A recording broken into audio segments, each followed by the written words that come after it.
It's Be Lifted Up, your guide to living an abundant life. I am DC Marshall, co-host here with, he is Alfred Edmond Jr. And on today's show, we are talking about removing the mask. Where is the reward in pretending? There's a lot of ongoing conversation, I think largely because, Alfred, we live in a highly social digital world. And so, there's all this talk about pretending and filters and fake personas in the social space versus who we really are. And, I think in one context that says a lot about removing the mask. But then there's also this thing in the corporate spaces around imposter syndrome. We could go over there when it comes to removing the mask.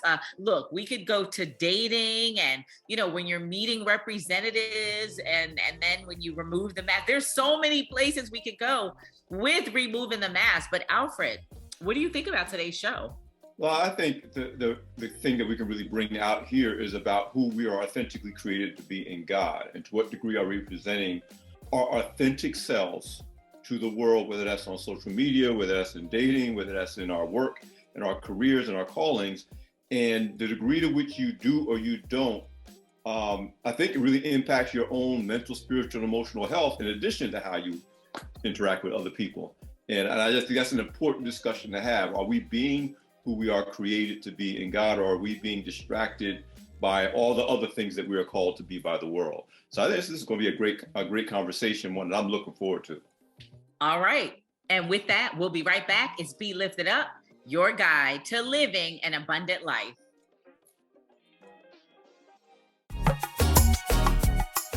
Welcome, and you are with us, me and my partner and not in crime. Partner in shine, DC Marshall.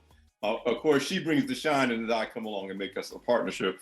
But we're going to have a great conversation today. We're asking the question, where is the reward in pretending? And we're going to talk about removing the mask, what it means to be even wearing a mask, why we wear masks in this world, in this society, in this time, and what is the true value, and I'll use my own words, of godly authenticity, presenting ourselves as God created us to be. And, that's, I don't want to make it sound like this as easy as it is said, because the world doesn't often reward you and sometimes punishes you for being who you are, especially when you're being who you are in Christ. Christian persecution is a real thing around the world, and sometimes just in day-to-day society. So there are, temptations to not necessarily present yourself authentically at all times, but there are also very great, I think, rewards and benefits for being as authentically as you can be who God created you to be and called you to be in this life. What say you, Dee? Well, you know what, this is, it's a topic I would say near and dear to my heart, in terms of, I really have done, or enjoyed, I should say, part of my work in removing, or not even removing the mask, but really being who it is that God called me to be, but also helping other women do the same. Yes. And so I'm a big proponent of being your authentic self, finding your authentic self, or discovering it, because it's already embedded. The word of the Lord says that God will give us the desires of our heart, and meaning not that God will give us grant, meaning God as Santa Claus, meaning he gives us things, but it means that God implants in us. God gives us the desire, meaning he plants within us the desires of our heart. And so many, I have learned, women have the desire just to know who we really are, so that we can get to living the life that we were created to be, or live and be who it is that we've called to be. So I absolutely love this topic from that standpoint. And I'm excited about, we have an authority with us today. So I'm super excited to hear, from psychologist, educator, author. I love the authorities in this space who can really talk about this from another perspective. So excited about that. Well, speaking of which, let's bring our guest on. We are going to be really enlightened, I believe, just based on what I know about her, by our guest, Dr. Michelle Boone Thornton, a psychologist, educator, author, tenured professor, and she's just like a perfect person to have on the show to talk about what this all means. So please welcome Dr. Michelle Boone Thornton. Hello, everyone. How are you today? Oh, we are so happy to see you and hear from you today. Yeah. I'm just ecstatic about being here, and I love your enthusiasm about the topic. I really, really do. Some people are not as enthusiastic because they really don't think that they're masking. But, people have been doing it so long that they don't even realize it. And so it's something that we need to discuss and, really move towards unveiling so that we can be all that God intended us to be. I love it. Dr. Boone Thornton, how do you like to be addressed? Is it Dr. Boone, Dr. Boone Thornton? How do you like to be addressed? Well, most of my students, because I'm a college professor, they say Dr. BT. So that's Dr. BT. Okay. That works for us. So Dr. BT, you said masking. Can you jump right in? Can you give us, how do you define masking? Well, masking is a mask, and it's usually invisible, but we do it so automatically that we wear so that we can hide any flaws, any weaknesses, any vulnerabilities, because you don't want people to see that.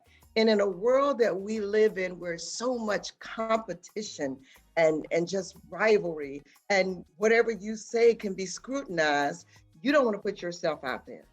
So when you leave your house, and sometimes for some of us, before we leave our house, we put our mask on and we wear it continuously. Now, I'm not saying that you don't wear masks, okay? Because again, you have to wear them sometime to survive, just to get by.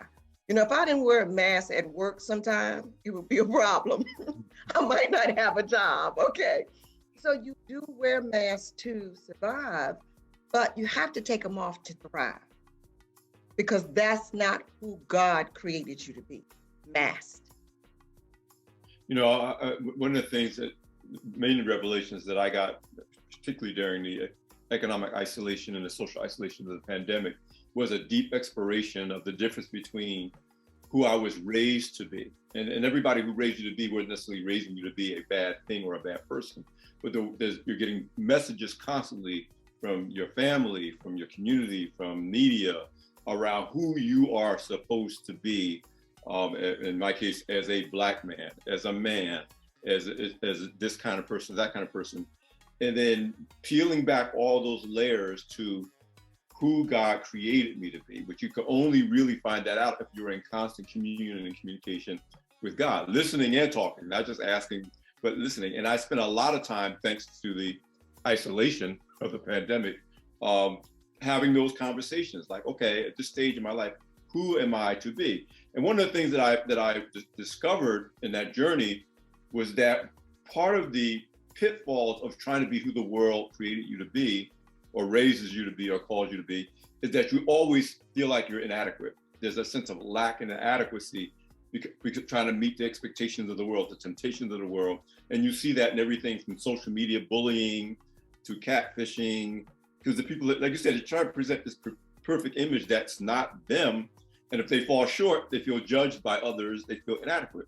Versus when you're operating in the authenticity of who you are in God, you feel more than enough, because God's like, I got to give you grace. Don't worry, my grace is sufficient for you to be everything I created you to be at all times. Talk to me about that dichotomy of, on the one hand, like you said, to get through this world, you can't give the world the whole thing. You got to have a certain amount of shield. Right. And there's a purpose for filters and masks in this world, whether in real life or in social media. But at the same time, we can get lost. We can forget who we are. We can think we're the masked, filtered individual because we have lost touch with who God created us to be. Well, you know what? That is excellent. And everything you said is true. It is so true. because we try, and it's so much self-imposed stress that we bring on ourselves as we try to fit into the boxes that people say we're supposed to fit in. And we try so hard that that box becomes a cage. It's captivity. And what we fail to realize or remember is that God created us to be unique, marvelous, wonderful. He didn't create us to fit in. He created us to stand out. So when we struggle on a daily basis to fit into these boxes that people have put us in, it causes a lot of emotional trauma. And we can date that back all the way to slavery if we want to, where you see the masking of emotions, where, people are brutalized, traumatized, and, they're not supposed to show any emotion unless it leads to more trauma. And so you become accustomed to the pain and to hiding the pain. And hiding the pain keeps you safe. It kept them safe then. And some of that has trickled down to us now. But I like the part that you say about that dichotomous reality, because we live in that, trying to fit in, not trying to fit in, trying to stand up, trying to walk through the door that's open, not sure what's open. We know right and wrong. And every day we go through trying to make that decision because, we live in a world where the flesh is weak, but we know right from wrong. And so it's always going to be a dichotomous balance that you're working. You got us chomping at the bit. We're going to take a quick break. Listening to Be Lifted Up, your guide to living an abundant life. I know you want to continue this conversation, and we'll be right back.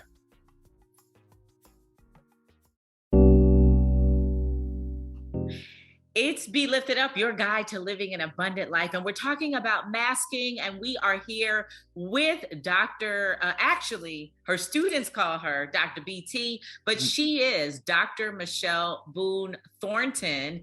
And we're excited to have you talk about something that has such significant value and even repercussions when, we don't know who we are, we're masking, but such significant value when we do know who we are.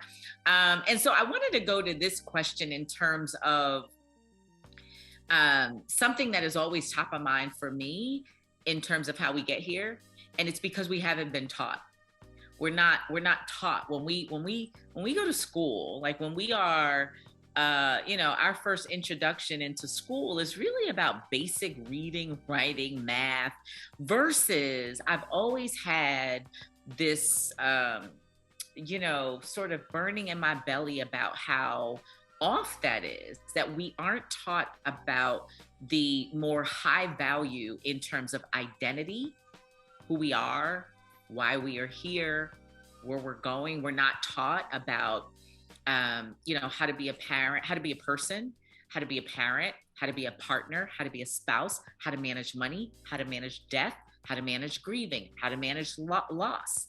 And so I want to come to you, Dr. BT, with the question of how does it happen beyond social media, before social media, right? Because we haven't always had social media to help us mask. We haven't always had, big jobs where we show up with imposter syndrome, which is a form of masking.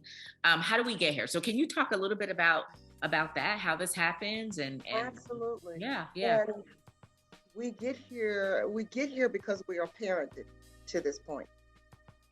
We behave the way we see our parents behave. They model those initial behaviors for us. And I always give the example. I remember being a little girl and I was in a choir. My mom would take me to choir practice. Well, we had like a little choir practice before church would start. And so I was that middle child who always had a little trouble, brought a little trouble to the atmosphere. And so on the way to choir rehearsal, she would take that time, because it was just me and her, to talk about my behavior. Along with that, sometimes I would get some punishments and things like that, and I would be upset and everything.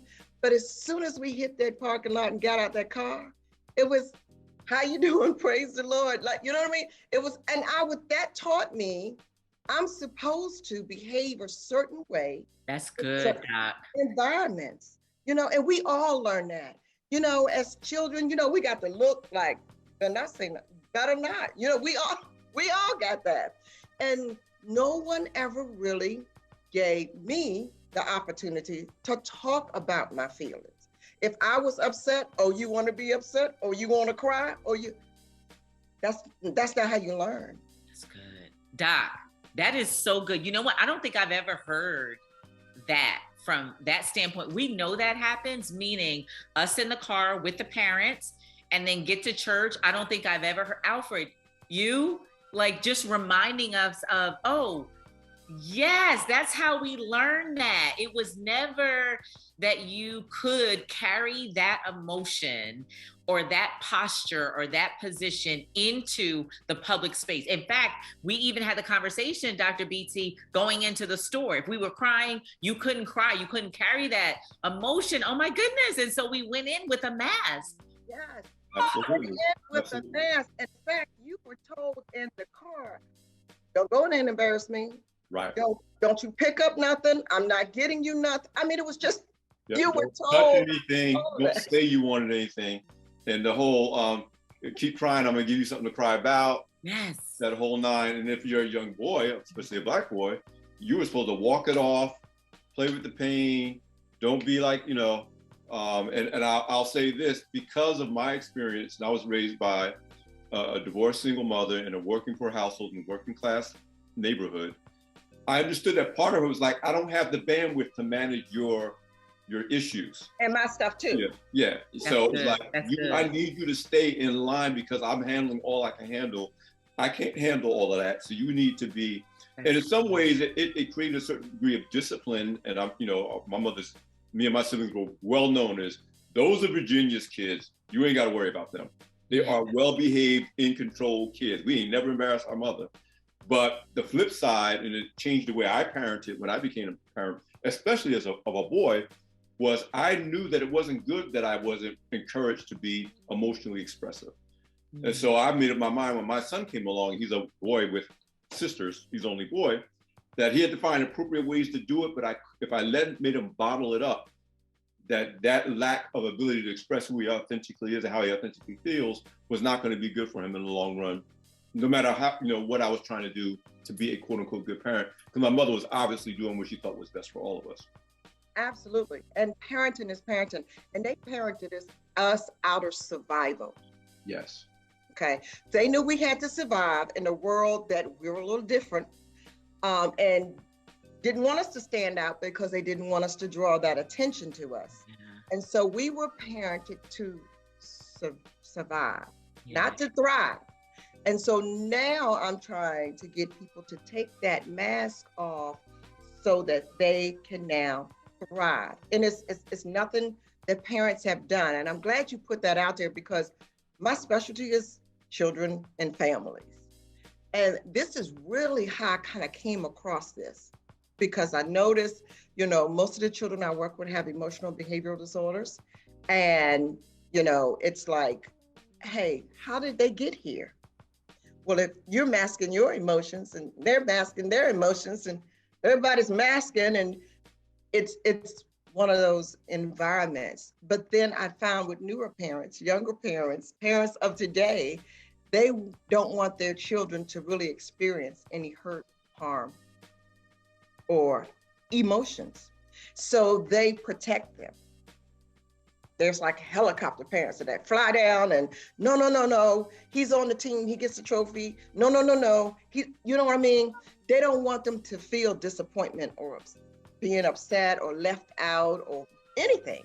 And so they will change the environment so that their child is quote unquote safe and not, don't have to deal with any negative emotions or confrontation. And so what happens when they grow up? they can't deal with any negative emotions or confrontations. No resilience. Nothing.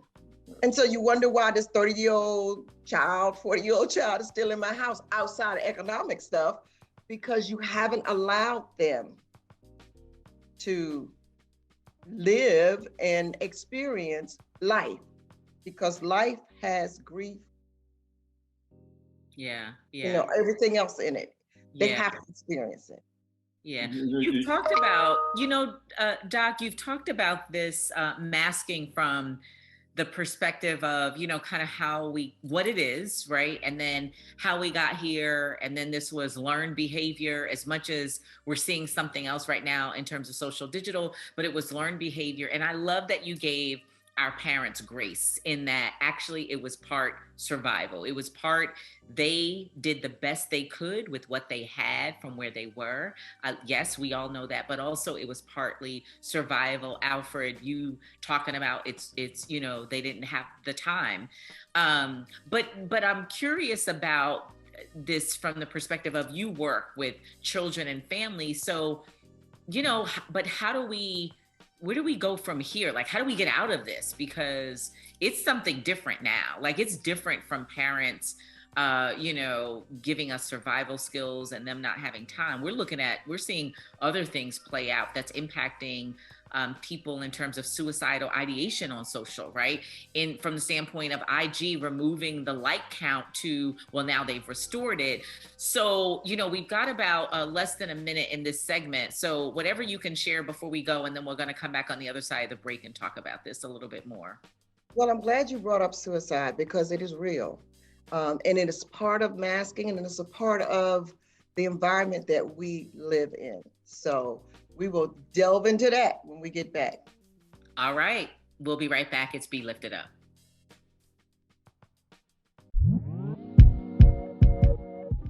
We're back. Before we went to the break, Dr. Boone, you were going to lean into the suicidal ideation and then your expertise as from a psychologist perspective. So please finish your thought. Suicide is like increasing. It's becoming more of something that we're aware of. It used to be somebody we knew, but now it's getting closer and closer. Part of that is technology. And people go like, wait, what? Human connection is important. I mean, when you go back and look at the Bible, we're here to help others, our brothers, our sisters, and so for 2 years, we were isolated.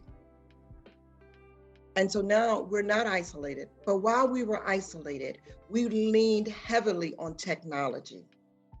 And so it became to the point, and it still is for some people, that the first thing we pick up in the morning is our phones. The first person we speak to is Alexa and Siri. The first thing we put down at night is our phones and our tablets. And so the human connection is being lost. We need to support each other as humans. And so the children who are growing up on technology don't have that support. Yes, they may have a mom and a dad in the house, and they may have friends, but your friends on technology are not like the friends you and I had, and we rode the bike with until the lights came on at night, and we played cards with. Those are different type of friends. The human connection is gone. We have children who have been sheltered from feeling certain emotions. And so when they start to deal with them, they're overwhelmed. They don't know where to turn to.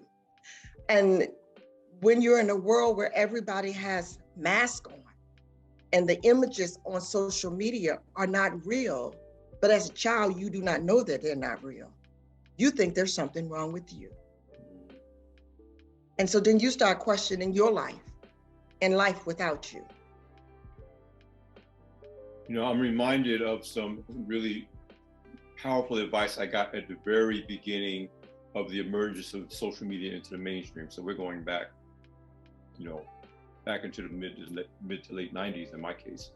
A guy named Brent Leary, who's a CRM expert, told me that the only healthy use of technology is to enhance real world interaction.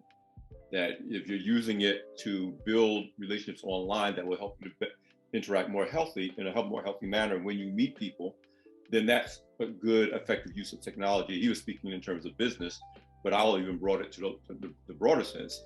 I joined a church through cyber ministry during the pandemic, and it was really good for me because I was isolated, so it was great.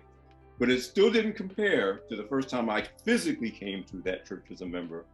And so the cyber ministry was helpful to me being acclimated to that church, to being acclimated to the ministry, to choosing that ministry, but it still wasn't the same level of human interaction and relationship that God wants us to have with him, and also a God-like relationship with one another, as physically going to church. And I only bring all that to say and reinforce what you just said about if we use technology to mask who we are and to isolate ourselves from one another, we actually create cages, and then we die in the cage, whether we do it through an actual act of suicide or we do it emotionally and psychologically through the way that we live.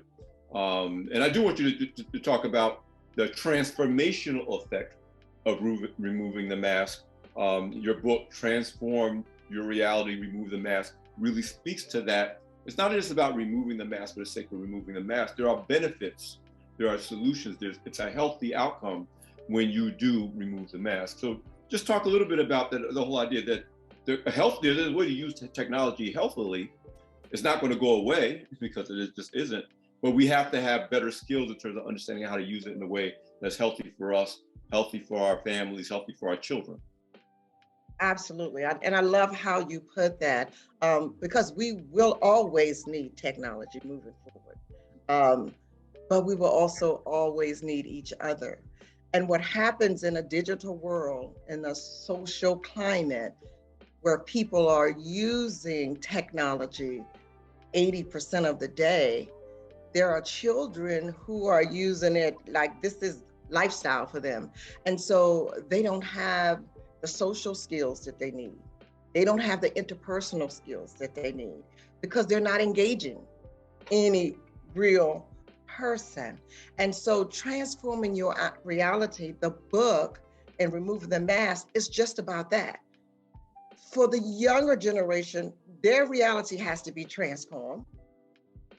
And for the older generation who mask and have been taught to mask and were raised masking, your reality has to be transformed so that you can be the authentic person that you were created to be. And once you get there, then you can really, really thrive. Because if you got to mask 24/7, to get through your day at work, to get through your day at home, to fit in, when you get to whatever it is you're striving for, your goal, you're not achieving that goal as your authentic self. You're all masked up. And so it doesn't mean anything to you. It's meaningless. Right. It really is. People will say, oh, well, I don't understand. I worked and I worked and I worked and finally I achieved it and I don't feel nothing. It's like I can't really enjoy it. I'm still not happy. And so a lot of times in sessions, I'll hear people talking about, I am not happy. Mm-hmm. And I'm like, why do you think you're not happy? You're doing everything you said you wanted to do, but you're basing it off of an image on social media. And you don't know whether that person is happy or not. You just see that they're happy and that they're going here and they're going there and they're going there. And you've got to live life. I'm reminded of something that I know where I saw it. Bishop T.D. Jakes posted it on Instagram maybe a year and a half ago during the pandemic. And he posted a statement that said, God won't bless who you're pretending to be. So you could be very successful at the pretend person you are, but be unhappy because the blessings that are for you, not for the person you're pretending to be. And that's what came to mind when you talked about people who've achieved all kinds of outward success. They posted it on the gram, they're doing it for the gram, but they're not happy at all. In fact, they're very unhappy. And that's sometimes when you get, surprised by the news of a person that you perceive as very successful and famous committing suicide. That's part of that dynamic. Yeah, by the world standard, they're wonderful, but they're not really achieving the standard of authenticity who God created them to be, which is a recipe for being unhappy. Absolutely. So with the workbook, I started with the workbook first. That was intentional. Was that for your clients because you wanted them to work and not read? No, it's because we don't always read. Oh, yes. Okay. And I learned as an instructor that if you do the work first, or if you do the activity, then you can come back and integrate the information that you were supposed to read. In fact, it entices you to go back and read. So you do the workbook first so that you see what you're struggling with. All right, I get that. I didn't think about that, but that's true. So you're like, transforming your reality, remove the mask. It's action. It's not just reading and education. And so much of it, we do a lot of reading education. I'm speaking to someone who reads lots of books, but the application of what you've read and learned is what makes the difference, not the fact that you read. Right. And that's the key. Some of us skip the application. We read and we read and we read, but we never apply the information that we have read. And so that's why I also have a lot of resources in the back of the book, so that if you get to a point where you're feeling overwhelmed or whatever, you can connect. Speaking of resources, when we come back, I know you also got a couple of events that you're doing that really, again, gives people to take action on this in a way that's meaningful for their lives. And I also want to talk about with this topic specifically for those of us who identify as Christians. The idea of being sanctified and set apart, and I'm going to speak as a grandkid of a pastor, and that's not always a good thing for you because you're not like the others. You're not doing what everybody else says you should do. And of course, it can make you feel like it. Well, you are an outsider. I mean, to walk this walk, you make sure you're an outsider. And that's often hard for us, both as kids as an adults. So I want to talk a little bit about that. Listen, you're listening to Be Lifted Up, your guide to living an abundant life. We are with our guest, Dr. BT, and we'll be right back.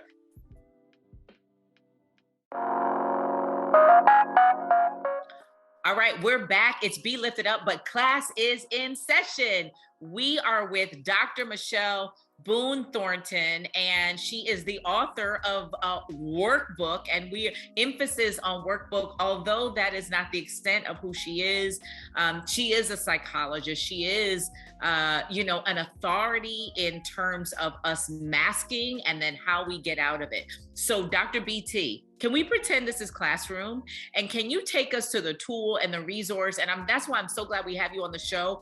What would be the first work in the book? What page, even though our listeners don't have the book just yet, what would be the first thing that we need to do if we want to come out of the box, or actually the cage, I'm using your word, the cage of masking, pretending to be someone else, not tapping into all that God has for us, because God has for us who he created us to be, not who we are pretending to be. So what's the first exercise in the book that we need to do to begin the journey? Well, the first exercise in the book asks you, and it gives you a list of things to list the top 10 things in your life that you see as normal. Because now we're living a dichotomous reality. So what you have perceived to be normal may be something that you're doing to fit in. And so we look at these things and then we talk about them. And when you remove the mask, you remove some of the responsibility that's really not yours that you have assumed. And so we break these things down so you can look at them one by one. And we talk about what's important to you. And when you really start thinking about what is important to you, some of the things that are important to you are not really important to you. They're important to other people who you're trying to please. And so we break down different components, accountability, responsibility. You look at all of that. And, once you go through this, there's a lot of content in the workbook. So just don't think you're just writing, and there's a lot of content that you put with it. You can then begin to break down your life, your emotions, your vulnerabilities, your weaknesses, things of that nature. Go ahead. And you know what?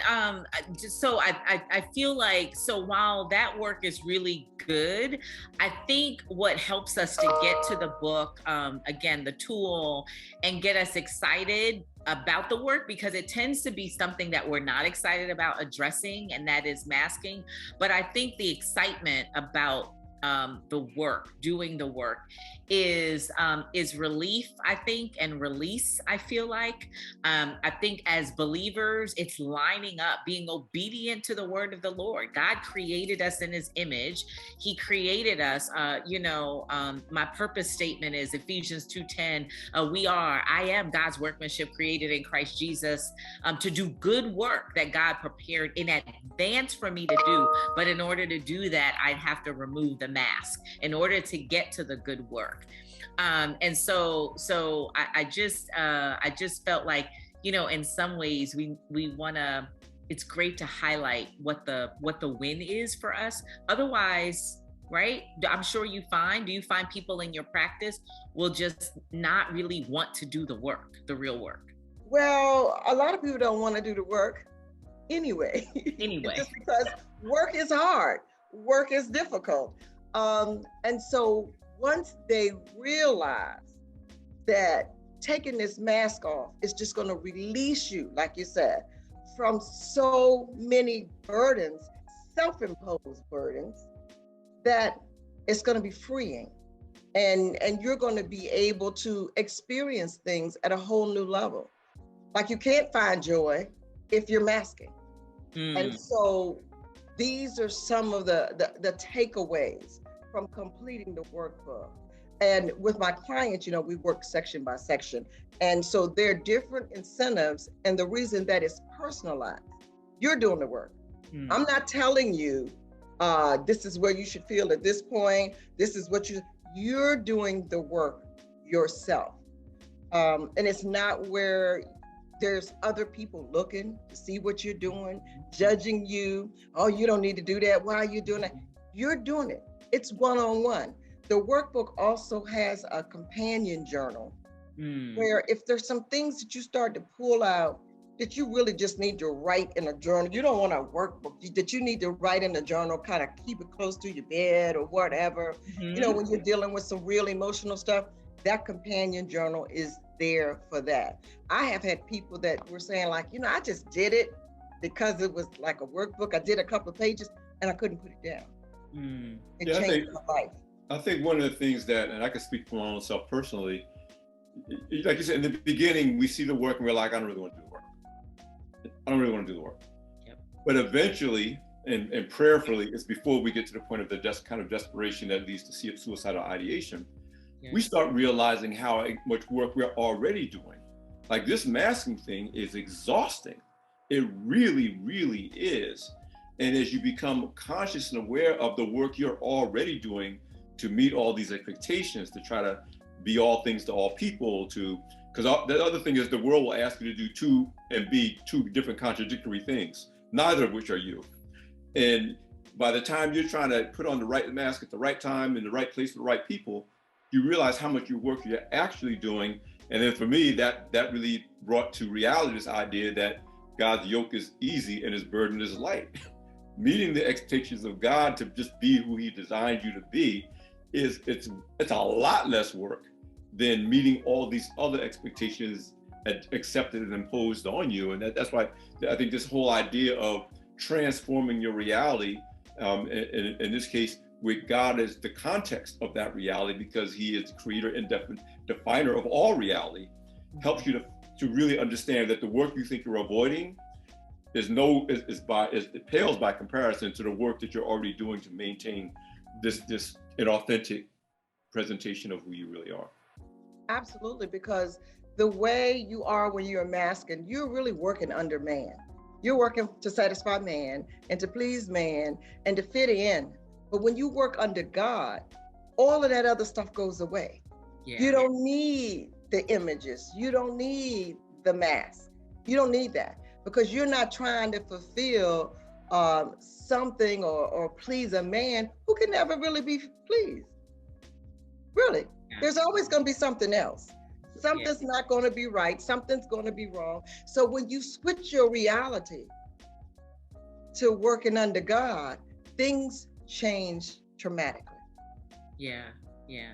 And Dr. BT, I think what I am also getting from your book, Transforming Your Reality, Removing the Mask, is also more or some of you in the book, right? God used you as a vessel and an instrument in writing this book, but I also think there's so much of you because you have an amazing story.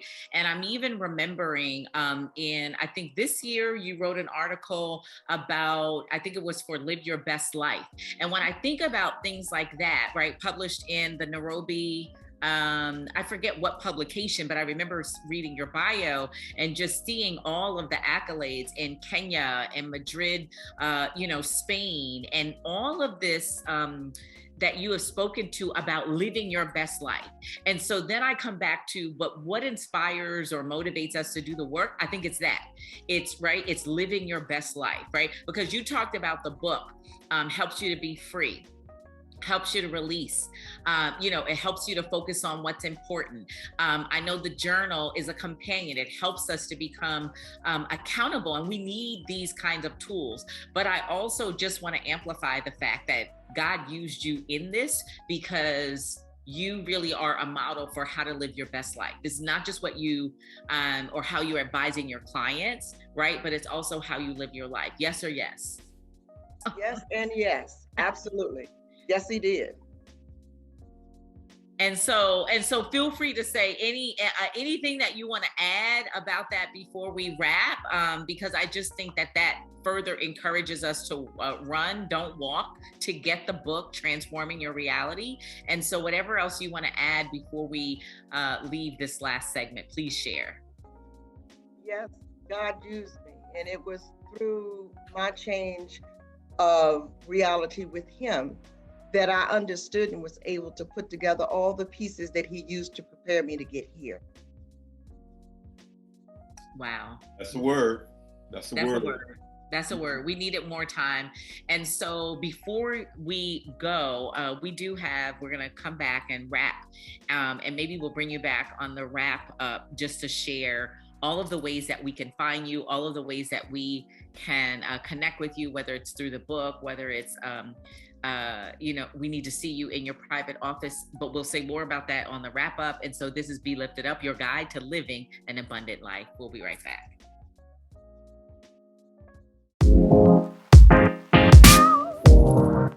Hi, this is Dr. Michelle Boone Thornton, and you can follow me on LinkedIn, Dr. BT, if you're looking for me. My webpage is drmichellebooneThornton.com. I am always putting a blog out because I want people just to be cognizant of the emotional baggage that they actually carry. They don't like to hear it that way.